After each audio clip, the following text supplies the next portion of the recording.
Hello everyone, Zain with you, and today we'll show you how to delete projects in Premiere Pro. Now the first thing that you should do is to simply go and open Premiere Pro like this, and here as you can see I have multiple projects. And now first thing that you should know is to know the path of your saved project.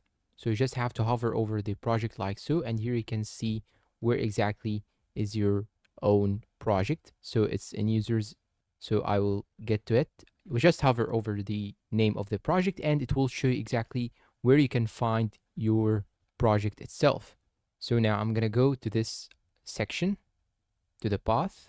You will most probably find it in Documents, Adobe, Premiere Pro 22.0, and here you can find most of your projects. Now we should go and check the name of the project, memorize it, and close the Premiere Pro. So now I'm gonna close it.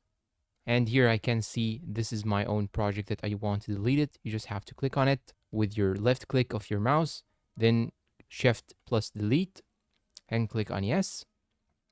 And now when I go and open the Premiere Pro again, it will not appear in my recent projects as you can see.